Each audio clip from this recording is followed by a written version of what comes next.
Selamat datang di Fokus Study Club bersama saya, Kak Dante. Kali ini kita akan belajar mengenai definisi penamaan dan komponen vektor gitu ya. Jadi ini merupakan topik dari vektor. Nah, apa sih sebenarnya itu vektor? Vektor itu merupakan besaran. Jadi ini kata kuncinya, besaran. Besaran yang memiliki besar dan arah. Sebenarnya vektor itu sudah kita amati dalam kehidupan sehari-hari.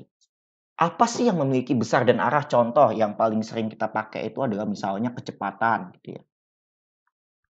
Kecepatan punya besar dan arah, betul nggak ya? Kalau kita bergerak ke arah kanan sejauh 5 kilometer per jam, besarnya itu 5 kilometer per jam, arahnya ke kanan gitu ya. Contoh lagi adalah gaya. Kita mendorong suatu benda dari satu titik ke titik yang lain. Oke, kalau kita perhatikan baik-baik ketika kita mendorong benda dari satu titik ke titik lain itu gaya ya.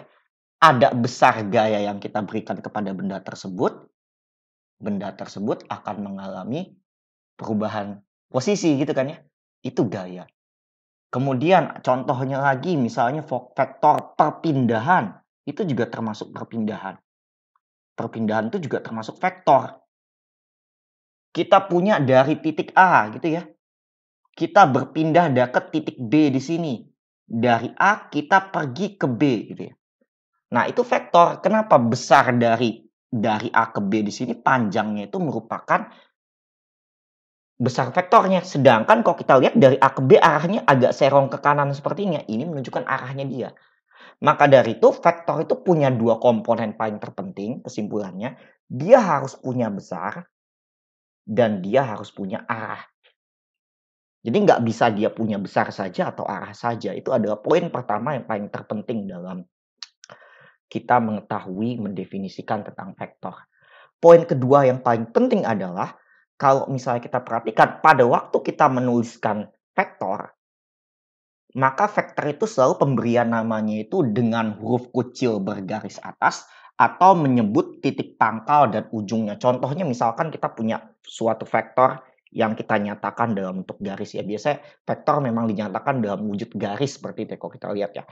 Ada titik P, lihat ada titik Q, lihat baik-baik di bagian sini, Q di sini menunjukkan arah dari vektor karena arah panah.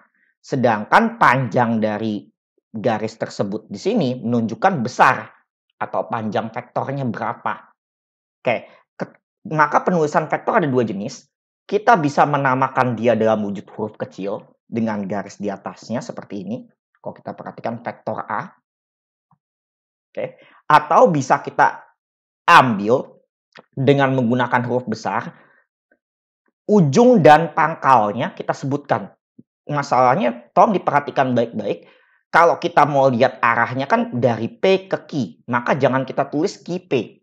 Karena kalau kita perhatikan arah panahnya dari P ke Q, kalau kita lihat set gitu ya, maka penulisan vektornya adalah PQ, bukan QP. Dengan ada tanda garis di atasnya gitu ya. Kalau kita perhatikan seperti ini kira-kira penulisan vektor. Jadi antara QP sama PQ itu dalam vektor itu tidak sama. Jadi kalau kita memang mau menulis secara titik ujung dan titik pangkal seperti ini, titik pangkal ini, titik ujung itu adalah arah panah, kita harus menulis berdasarkan arah panahnya. Jadi jangan kita tulis dalam kasus vektor ini ditulisnya adalah PQ bukan QP gitu ya. Itu adalah yang terpenting dalam penulisan vektor. Oke. Nah, kalau kita perhatikan ini adalah contoh-contoh vektor dalam kehidupan sehari-hari, di mana kita tahu di sini adalah ada sebuah perahu yang sedang bergerak menyeberangi sungai gitu ya. Kalau perahu menyeberangi sungai, dia pasti punya kecepatan tertentu kan ya. Kayak kecepatan tertentu. Jadi kalau kita perhatikan kecepatannya ke depan. Karena dia bergerak dari uh, sisi yang bagian bawah ke sisi yang bagian atas gitu ya, dari selatan ke utara. Cuman di satu sisi sungainya di situ juga ada arusnya kalau kita lihat. Berarti ada vektor dari arus lautnya, arus sungai maksudnya ya. Jadi kalau kita perhatikan vektor arus sungai itu arah ke kanan. Coba kalian bayangkan apa yang terjadi ketika sebuah perahu yang melaju ke depan terseret oleh arus sungai ke arah kanan. Apa yang terjadi? Perahunya apakah akan bergerak tegak lurus seperti ini? Enggak kan ya?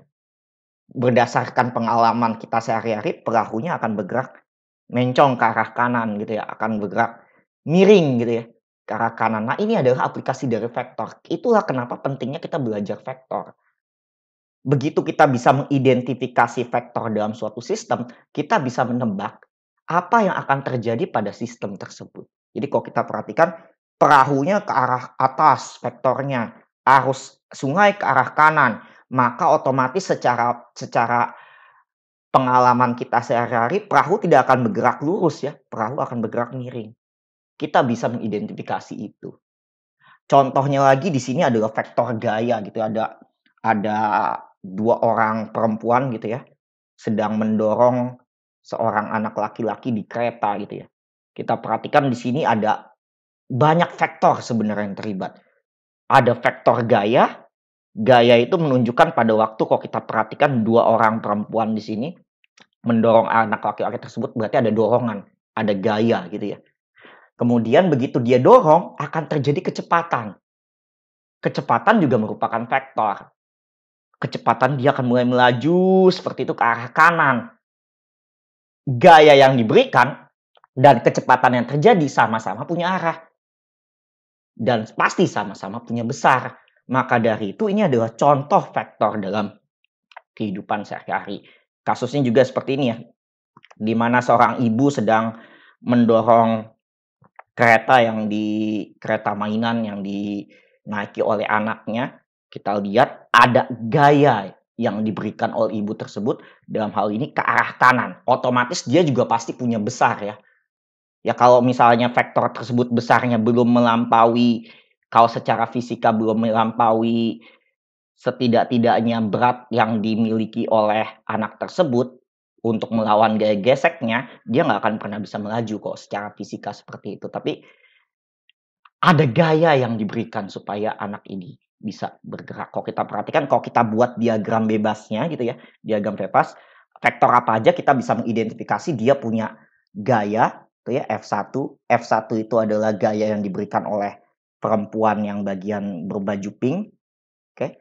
F2 itu adalah gaya yang diberikan oleh perempuan berbaju hijau. Kemudian ada gaya berat dari troli atau kereta yang dinaiki oleh anak tersebut. Ada gaya gesek karena setiap kali kita dorong pasti ada gesekan antara roda ke lantai, ini gaya gesek namanya.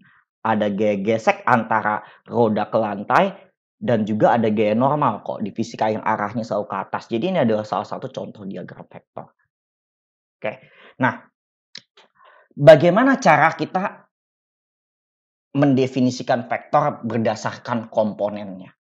Jadi vektor itu kalau misalnya kita ngomong vektor dalam bentuk bidang datar, vektor di sini,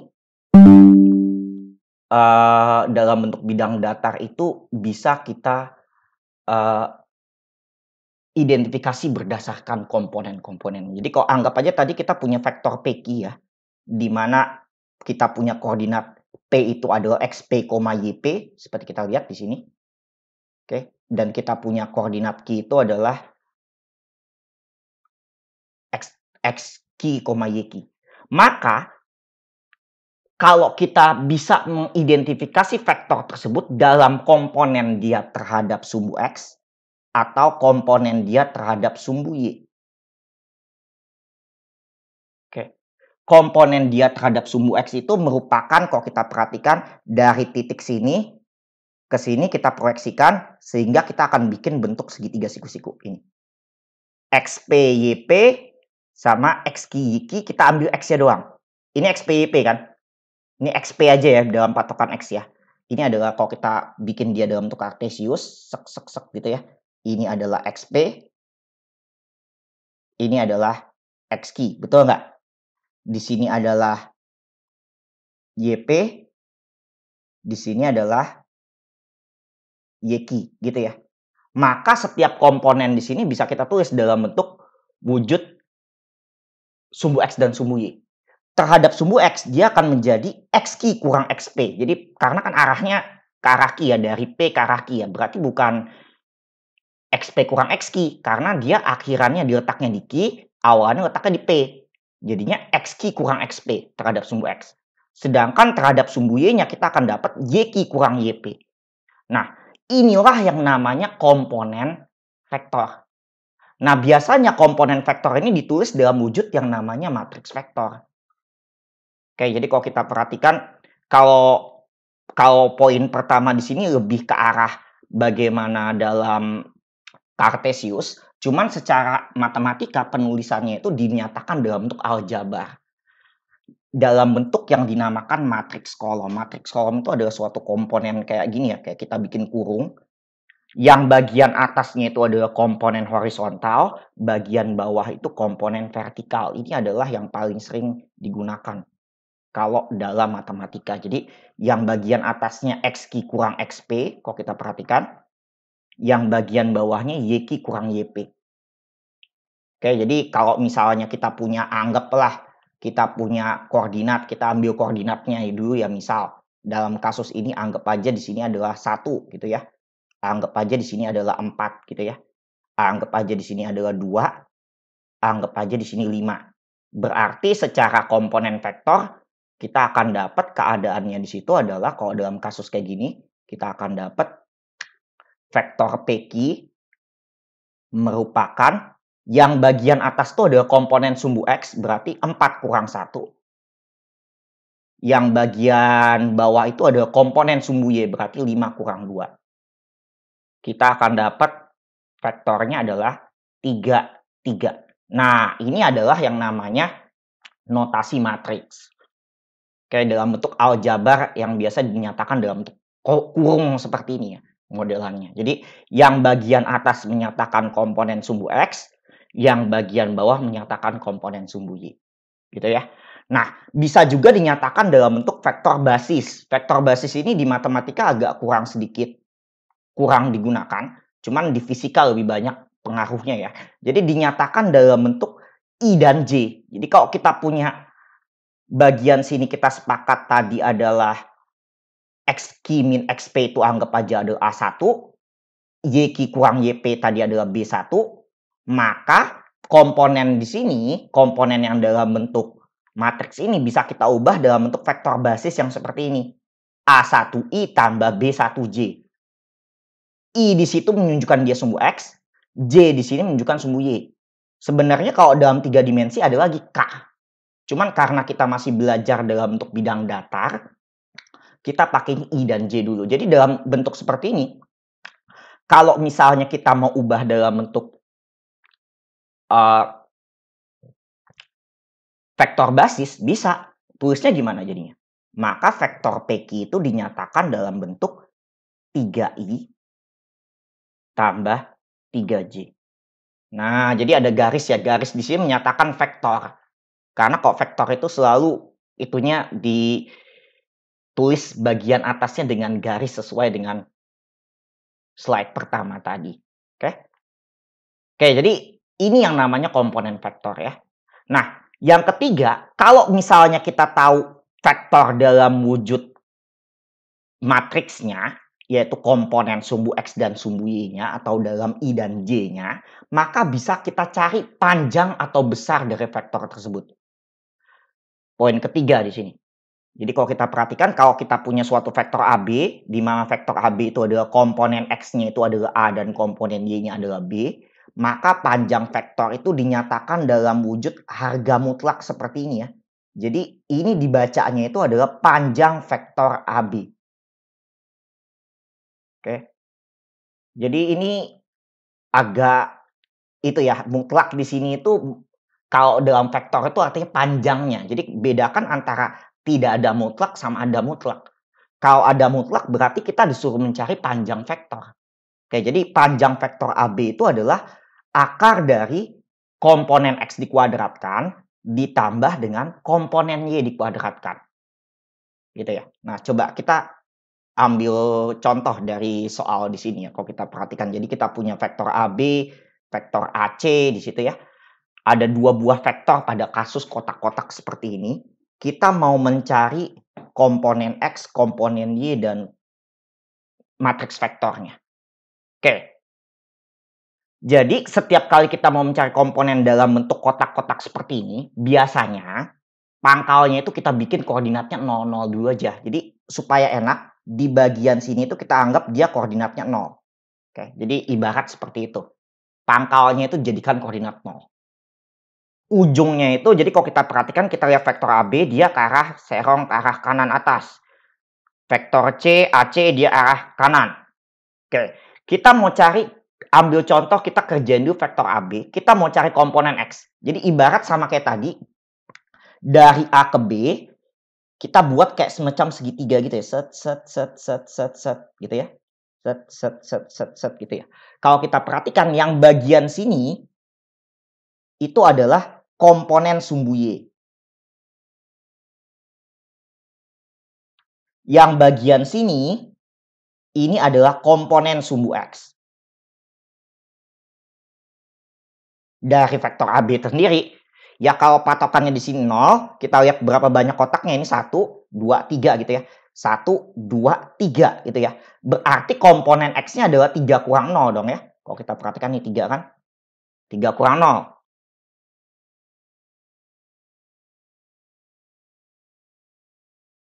Komponen Y-nya ini kan 0 ya. Patokannya ini 1 ke atas ya soalnya. 2, 3, 4. Oke. Berarti komponen Y-nya adalah 4 kurang 0. Berarti kalau kita buat dalam bentuk matriks vektor untuk vektor AB sendiri kita akan dapat di sini adalah 3, 4. Nah, terus gimana cara nyari besar vektor AB? Kalau tadi dari rumus kita udah tahu, besar vektor AB penulisan notasinya seperti ini ya. Nah, ada harga mutlaknya. AB itu adalah akar dari komponen X dikuadratkan ditambah komponen Y dikuadratkan. Akar 9 ditambah 16 sama dengan akar 25 sama dengan 5. Nah, paham nggak? Oke, nah sekarang kalau kita ingin lihat komponen dari vektor AC di situ. AC di situ kalau kita perhatikan bentuknya datar ya. Datar seperti ini. Jadi kalau kita perhatikan baik-baik, dia ada nggak komponen X-nya? Dia ada komponen X-nya. Komponen X-nya itu dari sini ke sini ya. Ini lihat baik-baik. Nah, itu ya ujung sini ke ujung sini. Ini adalah komponen X dari AC ya. Dari vektor AC. Tadi kan kalau ini dari vektor AB ya. Ini AB, ini juga vektor AB ya. Kalau kita perhatikan yang bagian sini adalah komponen sumbu X dari vektor AC. 1, 2, 3, 4, 5, 6. Berarti komponen X-nya itu adalah 6 kurang 0. Karena kalau kita perhatikan dia pangkalnya tadi kita udah sepakat. Kita misalin 0 dulu. Oke. Sedangkan kalau kita lihat komponen sumbu Y-nya ada nggak? Ini kan 6 ya komponen sumbu X-nya ya.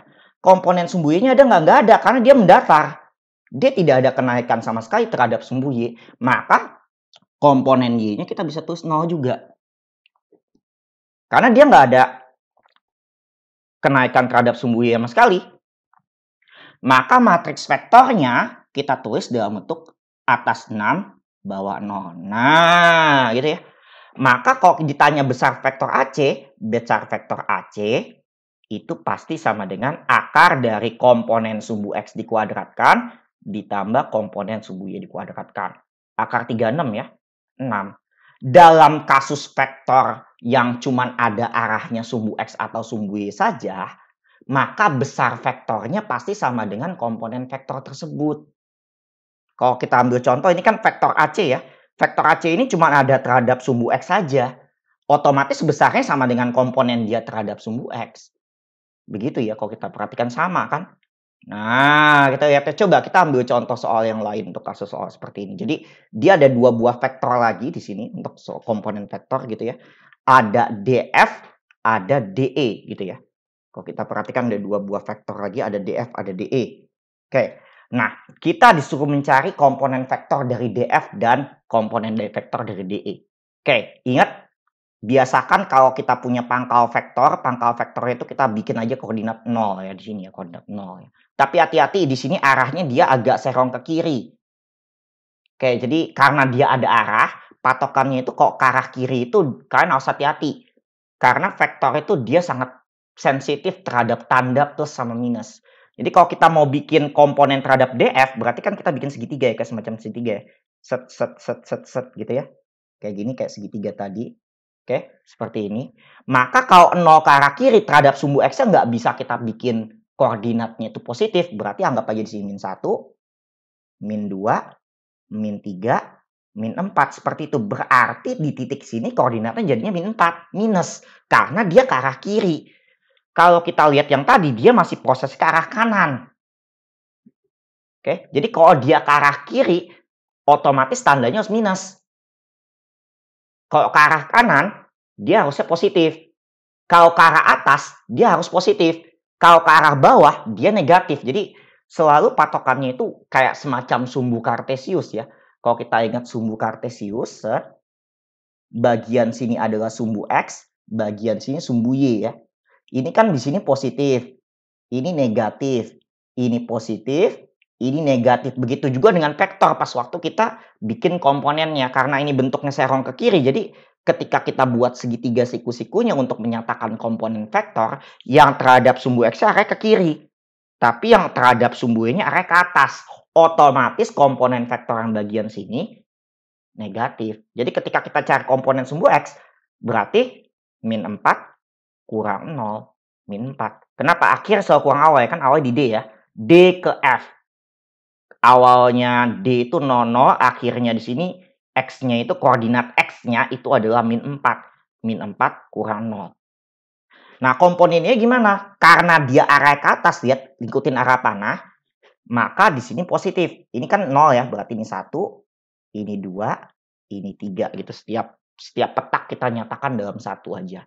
Oke, berarti 3 kurang 0. Karena untuk koordinat Y di sini sendiri 0 ya. 3. Nah, berarti matriks vektornya bisa kita nyatakan dalam bentuk min 4, 3. Nah, jadi min 4 di sini berarti dia arahnya sumbu sumbu X ke kiri. 3 di sini arahnya 3 ke atas. Cara baca seperti itu. Dengan kata lain, kalau kita mau cari besar vektor DF, notasinya seperti ini. Ada mutlaknya, jangan lupa. Itu sama dengan akar dari min 4 kuadrat ditambah 3 kuadrat. Hasilnya adalah akar 16 tambah 9 sama dengan akar 25 sama dengan 5. Nah, gitu ya. Kalau kita mau mencari komponen dari vektor DE, sekarang kita lihat vektor DE itu terhadap sumbu Y aja ya. Dia tegak bentuknya. Kalau yang tadi kita lihat bentuknya datar gitu ya. Kalau yang bagian sini bentuknya tegak. Oke, terus bagaimana cara kita mencari komponen vektor DE? Patokan 0, di sini ya. Ada nggak dia terhadap komponen X yang nggak ada? Karena bentuknya tegak. Nggak ke kiri, nggak ke kanan. Otomatis komponen X-nya di sini ya 0. Tapi ada nggak komponen Y-nya? Ada. Komponen Y-nya hati-hati, arah panahnya dia ke bawah. Berdasarkan Kartesius, ke bawah itu negatif. Berarti ini kalau ini 0, ini min 1, ini min 2. Setiap petak itu satu satuan ya. Maka kita dapat komponennya itu adalah min 2 kurang 0, karena terhadap awal itu adalah min 2. Maka matriks dari vektornya bisa kita nyatakan dalam bentuk komponen sumbu X atas, komponen sumbu Y bawah.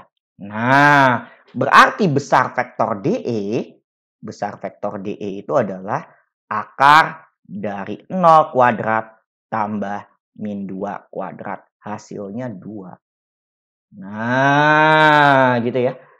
Inilah yang dinamakan komponen dari vektor. Oke. Kiranya segitu saja ya untuk materi tentang definisi penamaan dan komponen vektor. Sampai berjumpa kembali di materi selanjutnya.